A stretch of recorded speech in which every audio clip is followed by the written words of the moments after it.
আসসালামু আলাইকুম, কেমন আছেন সবাই? আশা করি সবাই ভালো আছেন। একই খাবার, নাম ভিন্ন। কোনো অঞ্চলে এর নাম টমেটোর ডাল, কোনো অঞ্চলে টমেটোর টক, আবার কোনো অঞ্চলে টমেটোর শিরা। যেই অঞ্চলে যাই হোক না কেন, খাবারটা কিন্তু খেতে জাস্ট অসাম।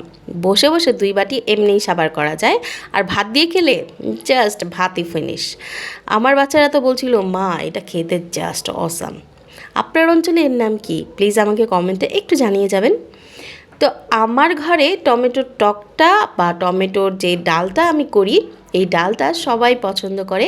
আমার বড়মা তো বেশ পছন্দ করতো। এটার মধ্যে না খেজুরের গুড় বা চিনি দিত। আমি তো এগুলো দেই না, জাস্ট আমি একটু ডালের মতো করেই রান্না করি।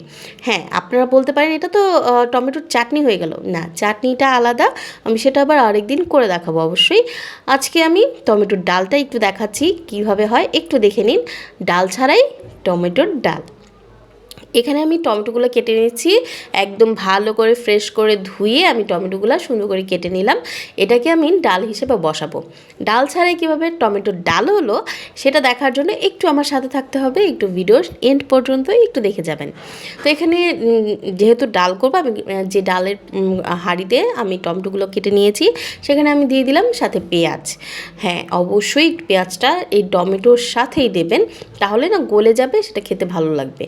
তো এখানে আমি একটু হলুদ, একটু মরিচ, একটু লবণ দিয়ে একদম সরাসরি চুলায় দিয়ে দেবো। বেশি কিন্তু কোনো ঝামেলা নেই, একদম খুব সিম্পল প্রসেসিং, আর খেতে জাস্ট অসম। মানে আগেরকার দিনের মা চাচিরা রান্না করতে খুব সিম্পলভাবে, আর খেতেও বেশ আমোদ নিয়ে। তো যাই হোক, এখানে এই যে দেখতেই পাচ্ছেন আমি টমেটোগুলো একদম গলে গেছে, যেহেতু এই সিজনের টমেটো চুলায় দিতে দিতে গলে যায়। তো আমি একটু ডাল ঘুটনি দিয়ে জাস্ট একটু ঘুটে নিলাম। ঘুটে নেওয়ার পর একটু মাঝখান দিয়ে কাঁচামরিচ ফেরে ফেরে দিয়ে দিলাম, মানে ভেঙে দিয়ে দিলাম, তাতে না একটু ঝালটা বের হবে, খেতে ভালো লাগবে। সাথে দিলাম ধনেপাতা। এখন বাগার দেওয়ার পালা। বাগারে কিন্তু অন্য কিছু দেবেন না, জাস্ট রসুন আর শুকনো মরিচ সুন্দর করে লাল করে বাগার দিয়ে একদম নামিয়ে ফেলবেন। আর গরম গরম ভাত বা এমনি আপনারা খেতে পারবেন।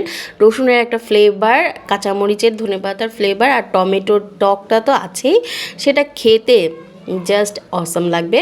আপনার 1 হাঁড়ি ভাত ফিনিশ হয়ে যাবে, বা 1 প্লেট ভাত, সরি 1 হাঁড়ি না, 1 প্লেট ভাত অবশ্যই ফিনিশ হয়ে যাবে শুধুমাত্র এই 1 বাটি টমেটোর টক দিয়ে।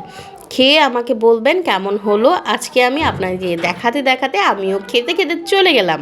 কেমন লাগলো প্লিজ আমাকে একটু কমেন্টে জানিয়েন। আর পুরো ভিডিওটার সাথে থাকার জন্য আপনাকে অনেক অনেক অনেক ধন্যবাদ। যদি কোনো ভুল ত্রুটি করে থাকি অবশ্যই আমাকে ক্ষমা সুন্দর চোখে দেখবেন। ভালো থাকবেন, সুস্থ থাকবেন। আল্লাহ হাফেজ।